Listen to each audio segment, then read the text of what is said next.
Doctor Mohammad Yunus তার যে আন্তর্জাতিক যে সুপরিচিতি, সেক্ষেত্রে আসলে বাংলাদেশের সরকার প্রধান হিসেবে বাংলাদেশের যে পারস্পরিক স্বার্থ রক্ষা এবং সম্পর্ক উন্নয়নে কতটা অগ্রগতি সাধন হলো বা করতে পারলো, এইটি একটা আমাদের কি বলা যায় আশাহত হওয়ার একটা বড় জায়গা। এটা সবাই আমরা আশা করেছিলাম তার যে পরিচিতি আন্তর্জাতিক মহলে, তার ফলে আমরা অনেক কিছু অর্জন করতে পারবো, এইটা একটা স্বপ্নও দেখানো হয়েছিল আমাদেরকে।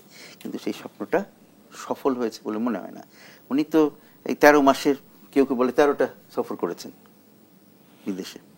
তো সেই সফর থেকে কি আসলো, কি অর্জন হলো, সেটা যখন আমরা দেখতে যাই তখন আমরা খুব বেশি কিছু দেখতে পারি না। হ্যাঁ, দ্বিপাক্ষিকভাবে তো নয়ই। যেমন তিনি লন্ডনে গেলেন, সেখানে ওদের প্রাইম মিনিস্টারের সাথে দেখা হলো না। তারপরে এখানে বিভিন্ন সময় বিভিন্ন জায়গায় গেলেন, সেখানেও যেমন এমনকি জাপানে যেও যথেষ্ট ইয়ে পাওয়া গেল না। এরকম যখন হয় তখন কিভাবে আপনি ইয়ে করবেন যে তাকে সফল তো কেউ বলতে পারছে না। চীনে গেলেন, চীনের থেকে ফিরে এসে আবার চীনের বিরুদ্ধে কথা বলা শুরু হয়ে গেল। হ্যাঁ, তো জাপানে যাওয়ার আগে বলা হলো যে এই পায়রা বন্দর, এটা তো একটা খাল বন্দর নাকি যেন একটা বলেছিল আমাদের একজন উপদেষ্টা। তো এইগুলো বললে চীনের সাথে সম্পর্ক ভালো থাকবে?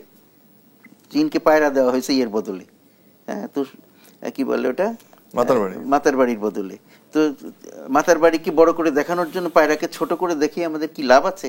তো এই যে আমাদের যে কতগুলো ইয়ের অভাব, স্বাভাবিক খুব সাধারণ বুদ্ধির অভাব মনে হয়েছে আমার কাছে। এবং এগুলো করে করে আমরা সবার সাথে, যারা আমাদের সাথে, উনি যখন যেখানে গেছেন সেখানে সবাই খুব ভালো ভালো কথা বলেছে, কিন্তু তার কাউকে উনি সন্তুষ্ট করে আসতে পারেন নাই। এইটা আমার অবজারভেশন। সেটি কেন? সেইটা হলো যে, এক নম্বর হলো যে যথেষ্ট সত্যিকারভাবে যথেষ্ট প্রিপারেশন নেওয়া হয় নাই। বাস বেশিরভাগ জায়গায় তো দেখা গেছে যে অন্য কোনো একটা প্রোগ্রাম এসে গেছে, সুতরাং ওখানে যাইতে হবে, সুতরাং তাদের সাথে যোগাযোগ করে একটা দাওয়াতের ব্যবস্থা করা হলো। সুতরাং সেটা তো আমি যথেষ্ট প্রিপারেশন নিয়ে যাওয়ার ইয়ে হলো না। তারপর ফিরে এসে মিথ্যা বলা হচ্ছে, অন্তত কাগজপত্রে দেখা যায় এটা বলা হচ্ছে ওটা বলা হচ্ছে, তারপরে দেখা গেলো এগুলো কোনোটাই সত্যি না। যে প্রচারগুলো করা হচ্ছে, আমাদের যে প্রেস সেক্রেটারি একজন আছেন, তিনি যেসব যাই বলেন তাই এখন আর লোকে বিশ্বাস করে না। তাকে তো একটা নামও দিয়ে দেওয়া হয়েছে, তার মানে একটা নিকনেমও তাকে দেওয়া হয়েছে, সেই নামটার উচ্চারণ করলাম না। কিন্তু এগুলোতে তো আর ভালো ফল হচ্ছে না। তো সুতরাং আমার মনে হয় যে এক নম্বর হলো চিন্তা ভাবনা করে করা উচিত। একেবারে যেটা না গেলেই নয়, কারণ আমাদের আসল সমস্যা কোথায়? এই যে ইয়ের পরে, অভ্যুত্থানের পরে আমাদের মূল কাজটা হলো দেশটাকে আবার একটা জায়গায় দাঁড় করানো, একটা অভ্যন্তরীণ রাজনীতি, অভ্যন্তরীণ অর্থনীতিকে স্থিতিশীল করে দাঁড় করানোর দরকার। সেই কাজটি বাদ দিয়ে ঘন ঘন বিদেশে গেলে কি আমাদের ইয়ে বাড়বে?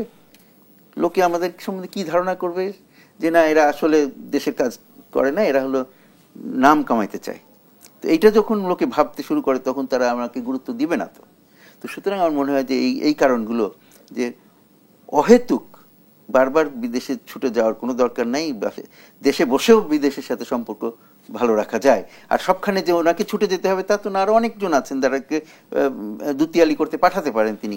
তো সুতরাং এইগুলো আমার মনে হয় চিন্তা ভাবনা করে করা উচিত। এই ঘন ঘন এত যে দেশেরকে অরক্ষিত রেখে, এটা তো এক ধরনের অরক্ষিত রাখা আর কি, অরক্ষিত রেখে বারবার বাইরে যে খুব যে কিছু অর্জন করা গেছে সেটা তো আমরা দেখতে পাচ্ছি না। তো সুতরাং এটা আমি মনে করি যে আমরা আশাহত হয়েছি, এইটাই স্বাভাবিক বেশিরভাগ লোকে বলবে।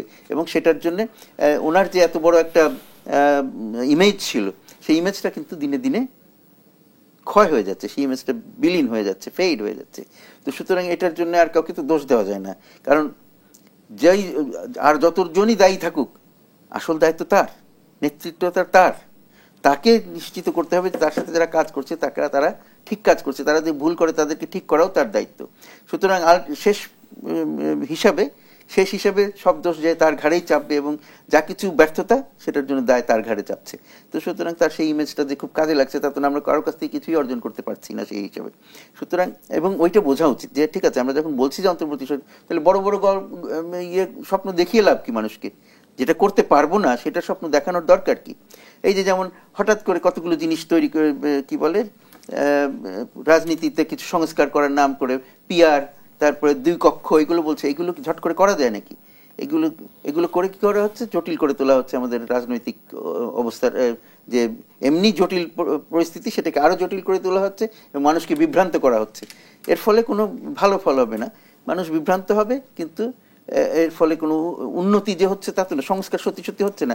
এই সংস্কার করবার অধিকার তো তাদের কারোই নাই সত্যিকার, যদি আমরা সেইভাবে দেখি। এই যে এইসব খুব বেসিক যে সংস্কারগুলোর কথা আমরা চিন্তা করি মাঝে মাঝে, সেগুলো করবার অধিকার তো এই সরকারের নাই।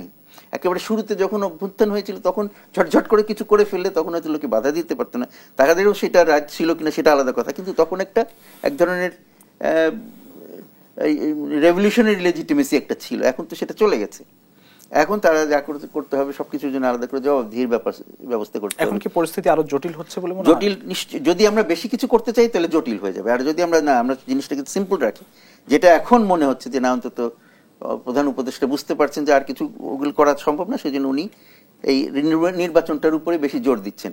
এইটা যদি ঠিক থাকে, এইখানে যদি থাকেন তিনি, তাহলে মনে হবে যে পরিস্থিতিটা অনেক জটিল হবে না। কিন্তু যে অন্যদের চাপে পড়ে উনি যদি অন্য কিছু বেশি করার চেষ্টা করেন যেগুলো এখন করা ঠিক না, যেগুলো নতুন স্থায়ী সরকার এসে করবে, লোকজনের কি বলা যায়, লোকজনের সাথে পরামর্শ করে তাদের কাছ থেকে সহমত জোগাড় করে তারপরে করবে, তাহলে সেই জিনিসটাকে আমরা করতে পারবো। কিন্তু উনি যদি চাপিয়ে দেওয়ার চেষ্টা করেন, কিন্তু এখন বিভিন্ন জন বলছে যে কোনো চাপিয়ে দেওয়া ইয়েটা ঠিক হবে না, তো সেই জিনিসটাই আমার মনে হয় উনি যদি খেয়াল রাখেন তাহলে জিনিসটা আরো জটিল হয়ে যাবে না। কিন্তু যদি এটা ওটা অন্যদের বিভিন্ন জনের চাপে পড়ে চাপিয়ে দিতে চান, যেমন এনসিপি বলছে এটা করতে হবে, সুতরাং এনসিপি যেহেতু ওনার কাছের, কতটুকু কাছের আমরা জানি না, কিন্তু মনে করা হয় যে এনসিপি ওনার বেশ কাছের, তো এনসিপি বলছে বলে একটা কিছু করে ফেললেন, সেটা সঠিক হবে না। করতে হবে যে এটা করার যোগ্য এবং করা উচিত এবং আমাদের সেই করার ক্ষমতা আছে, আমাদের লেজিটিমেসি আছে, সেটা বুঝে শুনে যদি করেন তাইলে আলাদা কথা। কিন্তু জাস্ট এনসিপি বলেছে বা জামাত বলেছে সেই জন্য এটা করা, এইটা আমি মনে করি যে এখান থেকে আমাদের এই আরো বেশি দূরবর্তী চিন্তা করে তারপর কাজগুলো করতে।